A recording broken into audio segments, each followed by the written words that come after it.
Yo, salut mes petits Mugiwara, j'espère que vous allez bien. On se retrouve aujourd'hui pour la review du chapitre 192 de Nanatsu no Taizai ou Seven Deadly Sins, vous le qualifiez comme vous voulez. Et pour ce chapitre, alors c'est une petite review, punaise, je sais pas comment je pourrais le qualifier, bah ouais, encore une fois un peu celui-là, même si je le mettrais pas dans le titre, vu que j'ai lu un petit peu le début du chapitre, et je me suis arrêté au moment en fait où il y a eu un petit peu quelque chose d'assez intéressant, et là où justement il va se passer pas mal de choses. Donc j'ai compris ce qui s'est passé à ce passage-ci, donc ouais, je vais pas vous casser le mythe si vous voulez suivre un petit peu le chapitre en même temps que moi, même si pour le début, je vais reprendre de toute façon voilà, le début du chapitre que j'ai lu, et j'ai arrêté ma lecture à un moment donné, de toute façon je pensais bien vous douter à quel moment. Et du coup, je voulais voir un petit peu avec vous directement autour de tout ça, et puis vous faire un petit peu raconter tout ça jusqu'à ce qu'on arrive justement là où je me suis arrêté et qu'on puisse faire toute cette partie-là en reaction live. Et un point important, pardon, avant de démarrer cette review, c'est par rapport à l'animé. Donc voilà, il y a eu pas mal d'annonces qui sont sorties aujourd'hui. En même temps, pour moi, c'était un acquis qu'il allait avoir une saison 2 de Natsu. Bon là, ça a été confirmé officiellement, mais on n'a pas de date par rapport au début en fait où commencera cette saison 2. Car les 4 OAV qui sont diffusés actuellement, voilà, c'est bien 4 OAV, 4 épisodes spéciaux qui sont en fait entre la saison 1 et la saison 2. Bon, de toute façon, en même temps, ils annoncent des choses qui vont se passer forcément dans la saison 2, même si de toute façon, je l'ai dit dans mes reviews de ces épisodes-ci. Donc là, il y a l'épisode 4 qui sera diffusé demain, si je dis pas de bêtises. Donc voilà, on aura soit demain, soit lundi en VOSTFR. La review sortira de toute façon dans la foulée. Et par contre, voilà, pour la saison 2, j'ai toujours pas d'infos, on n'a pas de date. Alors certaines, le top du top, ce serait que ça enchaîne, du coup, ça commence la semaine d'après. Enfin voilà, ça, ce serait vraiment l'idéal, même si c'est pas du tout confirmé pour l'instant. Et du coup, même s'il y a un gros décalage, un gros écart entre la fin de The Sins of Holy War, donc les signes de la Sainte Guerre, et le début de la saison 2, c'est pas si grave que ça. De toute manière, je vous tiendrai au courant de l'avancée si on a des informations dans les reviews des chapitres. Au début, directement, voilà, pour éviter de spoiler, pour pas spoiler justement ceux qui suivent le manga, voilà, comme si j'en parlais à la fin. Et de toute manière, je ferai des reviews directement dès le moment où le premier épisode de cette saison 2 sera disponible. Donc vraiment, pour tout ça, je serai le plus complet possible, donc comme ça moi vous êtes au courant, et puis même aussi je mettrai, je pense, un lien aussi sur la page Facebook, même si j'y vais plus trop en ce moment et je m'en excuse. Et du coup on va pouvoir directement démarrer la review de chapitre 192, donc directement au début on reprend avec Dreyfus. Alors un point aussi que je voulais souligner par rapport à la page de couverture où ils disent que tous les commandements sont tombés sauf Frodrin. Bon c'est un petit peu un abus de langage, on va pas se le cacher, mais je pense plus qu'ils ont souligné ça par rapport à l'affrontement qu'on a directement au niveau du château, enfin voilà, parce qu'avant il y avait au début en fait où cette confrontation avait commencé. Donc après la mort de Meliodas, avant le retour de ce dernier, on avait donc Frodrin, on avait Greyroad, on avait Mondspit et on avait Derrière. Et puis on avait aussi Zeldris, outre mesure Zeldris et puis Estarossa, mais ils sont fait un petit peu éjectés au loin. Enfin voilà. Et par contre Gloxinia et puis pareil pour Gloxinia et Dolor, on les a pas revus depuis justement la mort de Meliodas. Donc c'est un peu un abus de langage pardon. Et même pour Zeldris, enfin voilà, il s'est juste interposé pour arriver à, il a pas pris l'attaque de plein fouet, il a juste été là pour amortir la chute de Starossa. Donc pour moi c'est un petit peu voilà, un petit abus de langage dans ce chapitre aussi, histoire peut-être un petit peu de nous les faire oublier, voilà, pour pas en vouloir à Nakama par rapport à ça. Et après, voilà, encore une fois, peut-être qu'il parlait juste de l'affrontement qu'il y a eu directement au niveau du château. Mais enfin, voilà, pas trop s'emballer donc. Voilà. Et donc, le début du chapitre, on démarre directement avec Frodrin, donc qui va être la dernière style. Donc, voilà, le dernier commandement à tomber. D'ailleurs, on avait une super page de couverture avec Dreyfus, avec Gréamort quand il était encore petit, qui lui tenait la main. C'était assez mignon. Et du coup, voilà, t'as tout le monde qui dit à Merlin, donc voilà, allez, bouge-toi. Donc, en l'occurrence, Gela qui lui dit, oh, tu peux libérer mon petit frère et tout, là, oh, j'en ai marre qu'il attende et tout. Il est encore complètement gelé. Gustave qui lui dit, oh, tu vas te calmer et tout. Et du coup, Frodrin, voilà, qui va être un petit peu la cible de tout le monde, commence un petit peu à s'enfuir. En plus, il arrive à bien casser un petit peu le bordel derrière lui, enfin voilà, un petit peu à faire s'effondrer ce qui restait du château. D'ailleurs, voilà, même Hauser et puis tout l'autre, ils disaient voilà, protéger le roi Baltra et tout.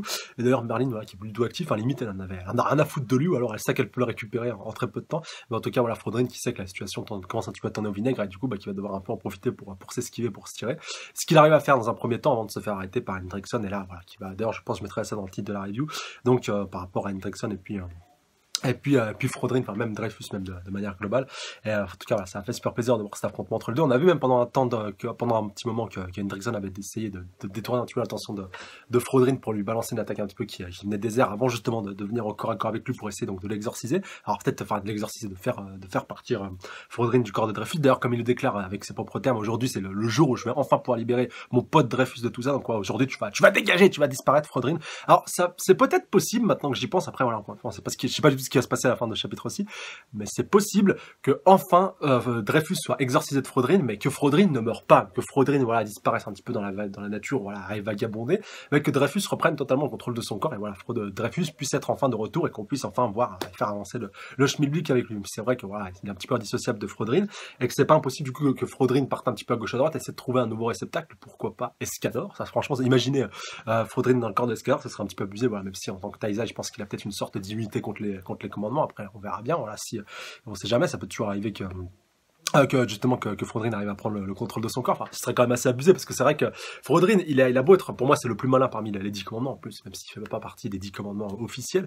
Mais en tout cas, voilà, ça serait vraiment bien. J'aimerais beaucoup le voir dans le corps d'un fort guerrier, d'un guerrier puissant. Peut-être que ça sera justement le 10 personnage. Bon, ouais, je casse un petit peu le mythe, mais bon, je pense qu'on a bien compris de qui il s'agissait.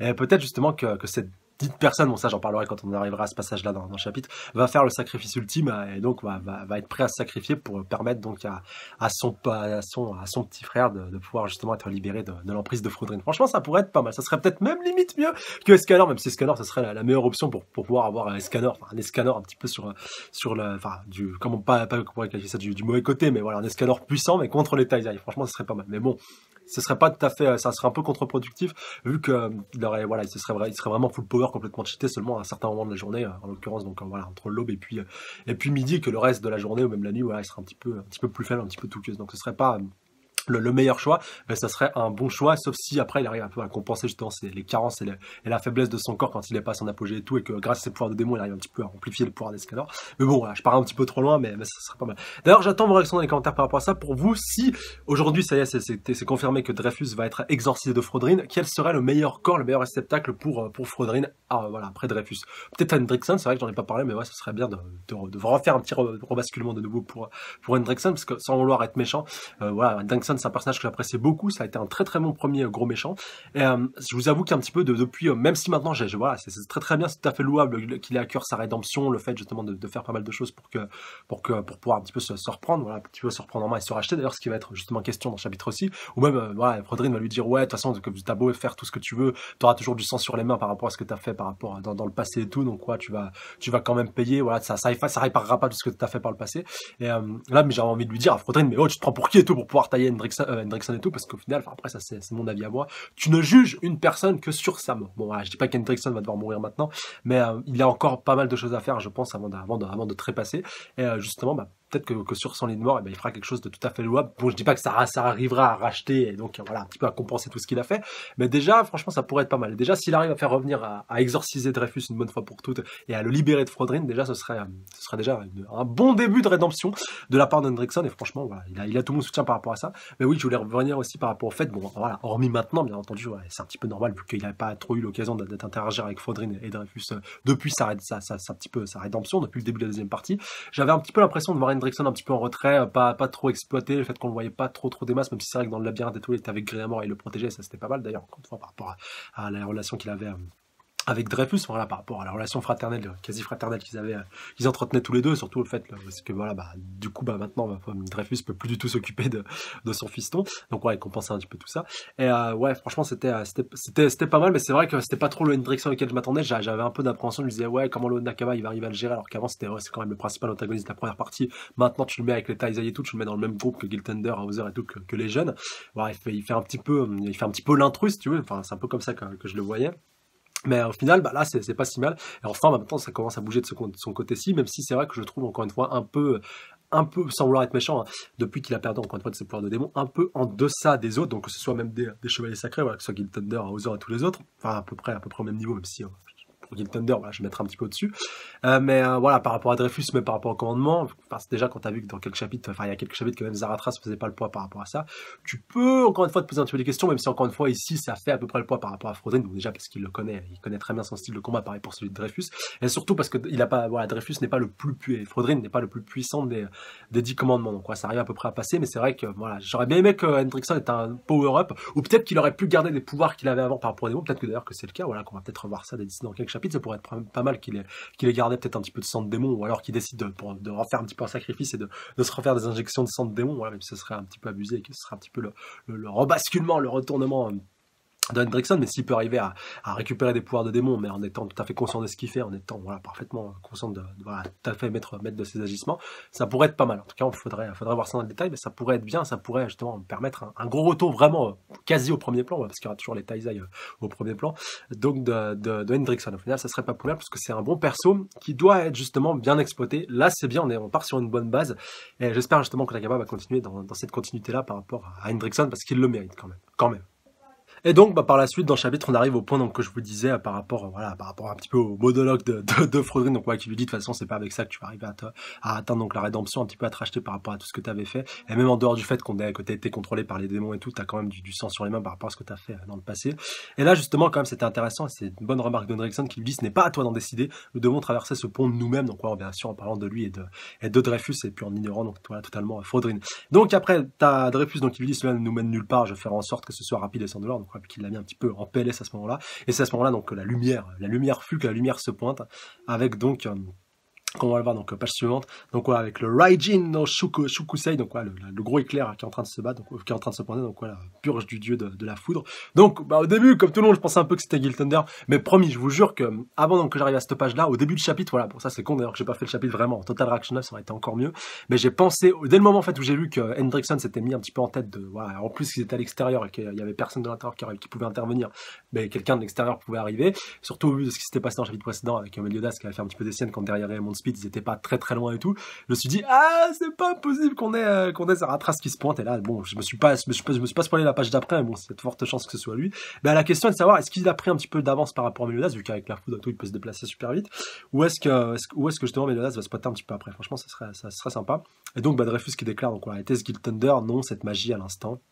Et donc voilà, ça je me suis pas spoilé la page d'après, donc il n'y a pas d'erreur, et donc les deux, qui se rendent compte que celui qu'ils avaient assassiné il y a déjà tant d'années, qu'ils avaient vraiment poignardé, ils avaient vraiment lacéré, est bel et bien vivant, et bel et bien présent, et donc voilà, Zaratras qui se pointe, c'est beau. Ah, c'est beau, franchement magnifique cette page-là, c'est Zaratras. Ah, c'est sublime. Du coup, j'ai hâte de voir leur réaction. Attendez, par contre, voilà, le chapitre qui est assez court, faut bien le souligner. Voilà, seulement 13 pages. C'est hoche quand même. Enfin, d'habitude, c'est le double. Alors, je sais pas s'il est complet, on va voir. Zaratras qui déclare: permets-moi de combattre à tes côtés, une fois de plus, Hendrickson. Et ça rejoint, là, je suis content.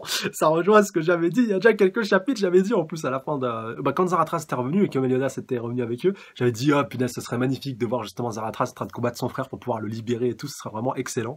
Et donc, quelques chapitres après, Nakaba le fait. Donc voilà, vous pouvez pas tester, vous pouvez aller checker mes anciennes reviews. Je vous mettrai, je pense, le lien de la dite review où je l'ai prédit en description. J'avais raison, je l'ai prédit.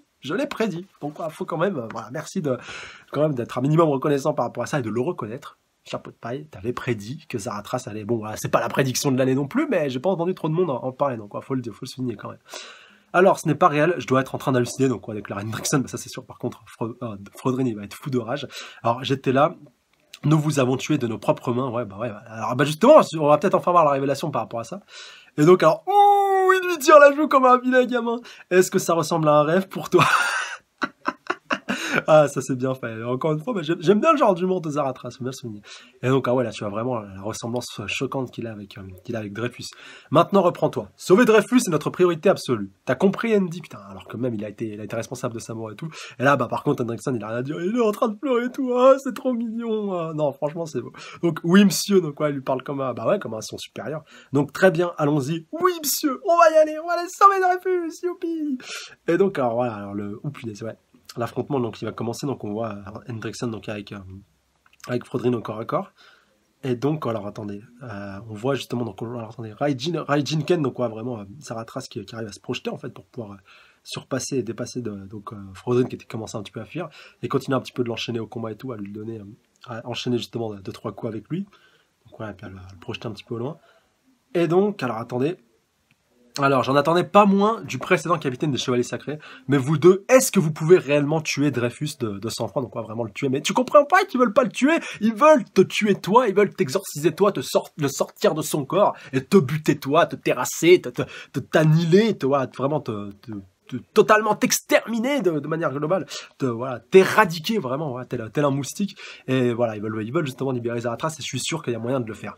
Alors, juste un petit peu après, on a donc... alors attendez, ouais, donc Zaratras qui commence un petit peu à regarder, et à suffoquer, voilà, tellement justement, ce combat est un petit peu épique et rapide, voilà, comme quoi il y a vraiment beaucoup de choses qui se décident ici. Et donc il déclare, si seulement il nous offrait une ouverture suffisamment longue, on pourrait tout régler avec la purge. Donc voilà, c'est la technique justement donc qu'a voulu essayer Hendrickson, donc qui permet justement d'exorciser les démons. Donc c'est quand même une technique assez balèze. J'ai pensé à la même chose, toutefois c'est exactement comme je le craignais, la purge n'est pas suffisante pour éradiquer l'âme d'un des 10 commandements. Et donc, alors si c'est le cas, alors donc déclare Zaratras. Alors qu'est-ce qu'on va devoir faire? Donc, l'exorciste semble avoir un ultime atout dans sa manche. Ah, alors Zaratras, donc a peut-être la chose qui va, enfin, l'atout qui va pouvoir permettre enfin de libérer Dreyfus de Frodrin. Et du coup, bon, on verra ça, je pense, dans le prochain chapitre. Et donc, en plus, on voit qu'il va quand même commencer à foncer sur eux-mêmes. Alors, attendez, pas mal de notes, par contre. Tout est concentré sur la libération de leurs camarades. Dreyfus, la bataille entre l'ancien et le nouveau capitaine des Chevaliers Sacrés arrive à sa conclusion. Ah, c'est beau, enfin, l'ancien, le nouveau, enfin, le nouveau, c'était tous les deux, hein, il n'y en avait pas un qui était supérieur à l'autre. À suivre dans le chapitre 193, le capitaine Assiré des Chevaliers Sacrés. Assiré de l'acier, peut-être, par rapport à tout ça. Faudrait voir ça, Assiré, le fait qu'il soit équipé d'acier, que l'acier soit son élément. Pas mal de choses qu'on pourrait voir par rapport à ça. Après, j'irai quand même checker le dico à tout hasard, voir pour voir s'il n'y a pas d'autres interprétations. Mais en tout cas, ça va être pas mal. Mais par contre, ça, voilà, c'est un petit peu le petit bémol qu'il faut que je souligne. Le fait directement, à la fin du chapitre précédent, Grey Road terminé directement. On n'a même pas une petite coupure, voilà, pour revenir du côté de Mélonas, mais voilà, en même temps, ça aurait cassé le retour des Zaratras, donc c'est tout à fait compréhensible. Et quelque part, je suis content qu'ils soient pas revenus en même temps, parce que voilà, là vraiment, Frodrin aurait été complètement terminé. Mais je pense quand même qu'il va être libéré. Voilà, Zaratras vient de se repointer. À mon avis, ça va aller dans la continuité que Frodrin va être libéré de tout ça. Donc on verra tout ça de toute façon dans les prochains chapitres, mais il faut souligner quand même que ça va assez vite. Et je me demande, parce que voilà, chapitre 100, on avait eu la fin du premier arc, et là, j'ai un peu peur que Nakaba termine justement ce deuxième arc. Alors je dis pas que tous les commandements vont terminer, seront morts justement à la fin au chapitre 200. De toute façon, je pense pas ça, c'est un peu trop hoche. Mais je pense quand même que voilà, la menace des commandements, si vous voulez, sera un petit peu cassée. Voilà, si vous voulez, le Lyonès et puis même Camelot, tout ça, voilà, parce que c'était quand même lié, ne seront plus directement sous le joug directement des 10 commandements, ni même sous l'influence des 10 commandements, et que justement, voilà, ils seront libérés et qu'enfin les Taizai et puis même voilà, les Chevaliers Sacrés pourront reprendre leurs activités, et que voilà, enfin le règne des 10 commandements, qui aurait été certes assez court, donc qui aurait été effectif aussi, depuis la mort de Méliodas, prendra fin, et que voilà, bon après de toute façon ce sera que partie remise, vu qu'il y aura la troisième partie sur les DS et tout ça, mais quand même, voilà, je pense que ça se terminera à peu près dans ces eaux-là. Si c'est pas au chapitre 200, c'est un petit peu après. Mais je pense, par contre, que voilà, là, la différence dans la première partie, puis même quelque part, ça rejoint aussi la première partie, parce que Hendrickson, il n'était pas mort. Voilà, l'arc était fini, il était vaincu, mais il n'était pas mort.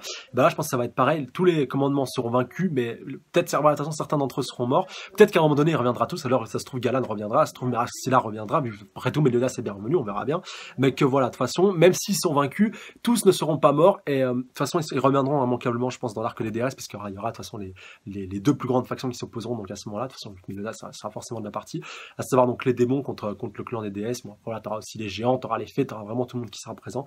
Et voilà, il faudra aussi que les commandements soient présents, les démons soient présents, et donc voilà, il y en aura aussi forcément, même si ils y seront pas tous. Mais voilà, après le quid un petit peu de cette question-là, est-ce que le problème de Gaozer sera évoqué avant la fin, donc avant le début de toute façon de la troisième partie, ou est-ce qu'il sera justement, est-ce qu'il prendra directement place au début tout simplement de cette troisième partie-là, ou dans cette troisième partie, voilà, vraiment où je pense Elisabeth sera au cœur de tout ça. Bon, c'est un petit peu normal vu que ce sera la partie consacrée aux DS, et aussi avec Elisabeth, bien entendu, qui a des pouvoirs de DS, un petit peu tout ce qui tourne autour de ça. Donc on verra tout ça très prochainement. Encore une fois, c'est un peu trop tôt pour tirer une conclusion hâtive. Ça se trouve, voilà, je spécule totalement. Voilà, je pars vraiment trop loin par rapport à ça et par rapport à cette deuxième partie. Mais bon, avec le retour de Merlin, quand tu compares la première partie et que là maintenant Zaratras qui se pointe, voilà, qui est directement devant ceux qui l'ont tué, voilà, c'est quand même un gros avancement. Après, de toute façon, la continuité va vouloir que tout le monde voit que Zaratras est vivant et tout, même le roi Baltra et tout. Zaratras qui va sûrement récupérer sa place aussi de chef des chevaliers sacrés et tout, qui va pouvoir rentrer en fonction au service du roi. Enfin, de toute façon, là, je pense pas qu'il se fera retuer. Enfin, voilà, le mec, il est pas revenu d'entre les morts pour disparaître maintenant. Mais toute la question un petit peu qui subsiste maintenant, et tout l'intérêt, c'est de savoir si ça va être suffisant pour pouvoir, en tout cas maintenant, après peut-être que ce sera, vu que pas mal de monde considère encore une fois Frodrin comme le mastermind à la fois de la première et puis de la deuxième partie, peut-être de la troisième, voilà, s'il arrive à survivre. Après, encore une fois, c'est toujours possible qu'il reste le mastermind pareil pour la troisième partie, mais qu'il change de corps et qu'il trouve donc un autre beaucoup plus puissant. Et peut-être que ça sera Zaratras, qui sait, en tout cas, on verra bien, mais franchement, ça serait pas mal. Enfin, imaginez Frodrin à la place du corps de Dreyfus dans le corps de Zaratras, donc encore beaucoup plus puissant et beaucoup plus cheaté. Franchement, ça serait pas mal. Du coup, après, Dreyfus, du coup, qui culpabilise à mort et qui veut récupérer et sauver le corps de son frangin. Franchement, ça serait pas mal. Faudrait observer ça. Et peut-être justement, voilà, que c'est directement lié à ça, l'idée de Zaratras qui dit, tiens, j'ai peut-être une petite idée et tout, peut-être l'échange de corps. Ça pourrait être quelque chose, même si je pense qu'il est pas bête et qu'il sait que si Frodrin arrive à prendre le contrôle de son corps, après qu'il se dit je vais peut-être le prendre sur moi et tout pour pouvoir essayer de le tuer de l'intérieur et tout, mais qu'au final il se fasse quand même surpasser et tout. Il faut quand même qu'il prenne en considération, si c'est ça son idée, que ce serait encore une plus grande menace, ce serait encore pire que Frodrin arrive à survivre, voilà, à l'intérieur de son corps. Après, peut-être qu'il l'a pas prévu, mais que ça va quand même arriver. Enfin, voilà, on verra bien. Il y a beaucoup de possibilités par rapport à tout cela. Donc, voilà, bah, j'attends voir Alexandre poser des commentaires par rapport à tout ça pour qu'on puisse échanger, interagir, débattre, spéculer et théoriser autour de ce thème-ci. Et sur ce, bah, je vous dis à la semaine prochaine. D'ici là, prenez soin de vous. Je vous embrasse très très fort. Salut à tous. Ça en a.